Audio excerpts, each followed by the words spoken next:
जय Jagannath welcome to Gitanjali teaching classes. आज आलोचना करबा +3 5th सेमिस्टर पॉलिटिकल साइंस रो मेजर पेपर 11 रो यूनिट 4 रो इंपोर्टेंट 2 मार्क क्वेश्चन। प्रथम प्रश्न सहनीय विकास कोन?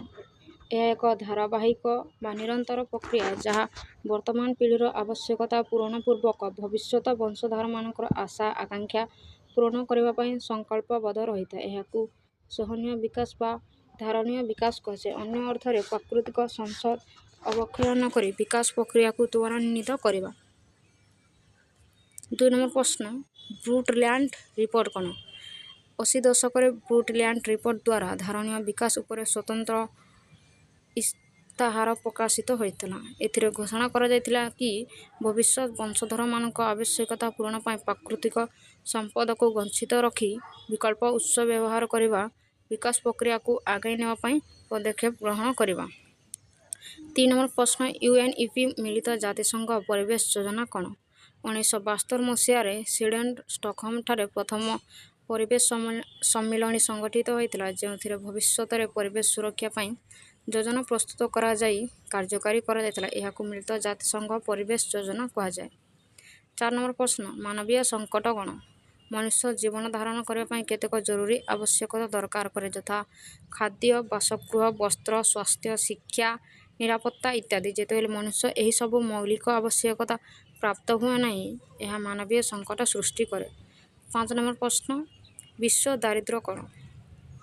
साधारणतः दारिद्र्य अर्थ जीवन धारण पर अत्यावश्यक द्रव्य जेपरि खाद्य वस्त्र बासगृह स्वास्थ्य शिक्षा आदि साधारण अनुपस्थिति विश्व दारिद्र्य कहले विभिन्न देश में बसवास करुवा जनसाधारण तुलनात्मक भाव अन्य राष्ट्र अपेक्षा सर्वनिम्न आवश्यकता प्राप्त नहेले यह आपेक्षिक दारिद्र्य कह।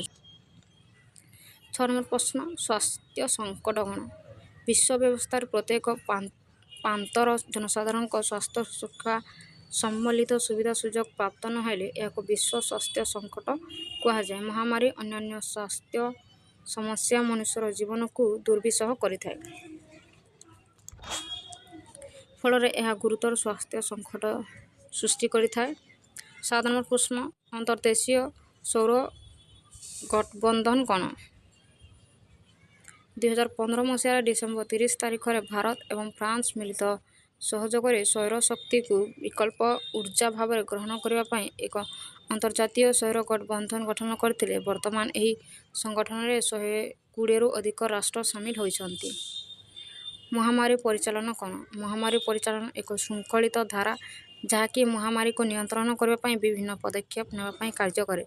जनसाधारण को महामारी कबल रक्षा करने आगुआ पदक्षेप नेवा निवारण निदान प्रभाव सीमित करवा गवेषणा करवा एवं फलप्रद पदक्षेप नेवा को बुझाए। विपर्यय परिचालन कौन?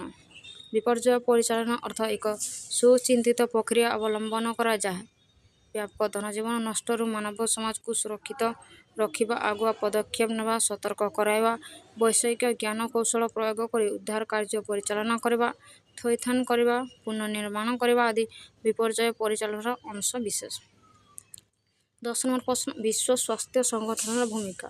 विश्व स्वास्थ्य संगठन साधारणतः विश्व स्तर में जनसाधारण स्वास्थ्य सुरक्षा पर कार्य करिथाए। व्यापक जनसचेतना कार्यक्रम रोग को नियंत्रण करने गवेषणा नूतन निदान सृष्टि विश्वव्यापी स्वास्थ्यगत कार्यक्रम करने महामारी नियंत्रण पर आवश्यक पदक्षेप नेवा एवं सहयोगी राष्ट्र मान स्वास्थ्यगत निर्देश प्रदान